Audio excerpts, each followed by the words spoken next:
The march had impeccable timing. We arrived in Davenport, Iowa at the same time the Soviet-American peace crews did. They were traveling down the Mississippi River while we were traveling east, crossing over it.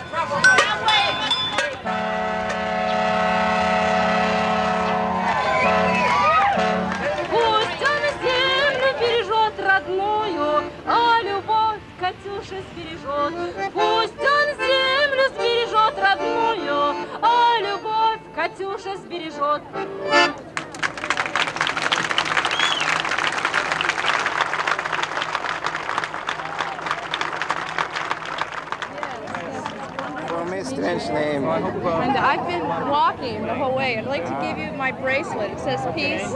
I've worn it the whole march. Been marching for 2,000 miles. I'd like to give it to you. Thank you very much. Sure. Thank you. Marvelous, you know, when people get together, when they understand each other without words. This is what we are striving for. You say you were over here 15 years ago? For what? I'm a journalist. Oh, yeah? Journalist. That's And right. now you see a little change? Not a little. Big change. Great. Oh, is that right? We want peace. It's good. It's very easy to learn in Russian. I love you.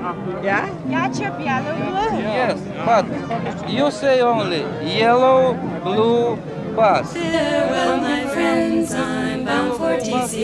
I'm traveling through Yellow, blue bus. I love you. Your company I has love been you. delightful. You do not leave my mind distressed. I go away behind to leave you, perhaps never to meet again.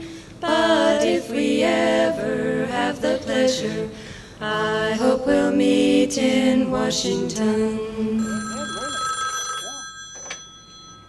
General Store, Reagan Information Center. Support? Oh, yeah, he's a local boy, made good. Even the Democrats voted for him.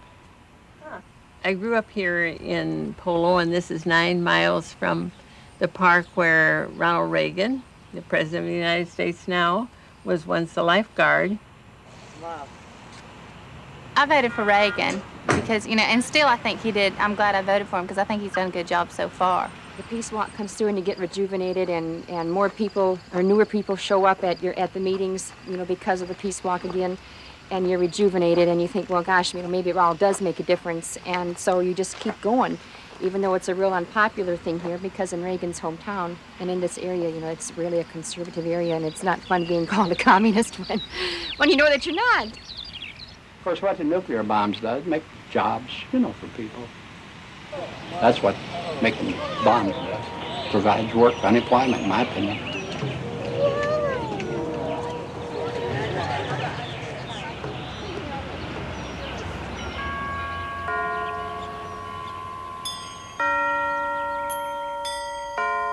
In Dixon, at a given signal, we all froze to symbolize the moment of a bomb being dropped. The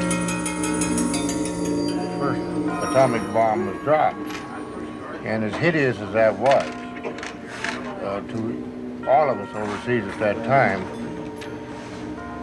the only thing I can think about it is it saved our lives. That's all there was to it. But naturally, I have since developed into a very, very avid pacifist, there's no question about it. And certainly against atomic warfare.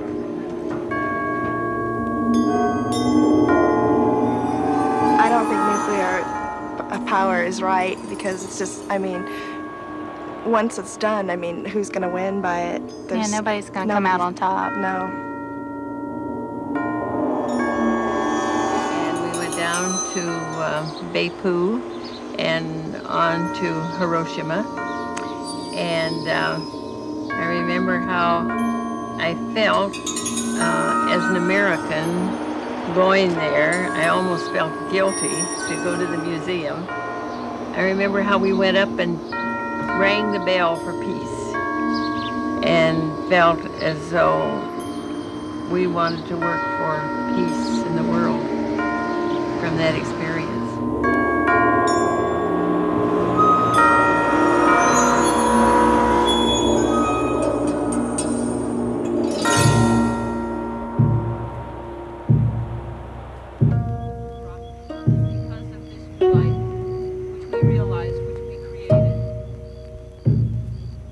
Last night we floated lanterns down the Mississippi River. They were lit by the Hiroshima flame, which we've been carrying since it was passed to us in Los Angeles. The original flame burns in the Hiroshima Peace Museum in Japan and will remain lit until all nuclear weapons are gone from the earth. To me, the flame is a perfect symbol for peace. It can be passed on from one person to the next, and it's fragile, delicate, must be protected.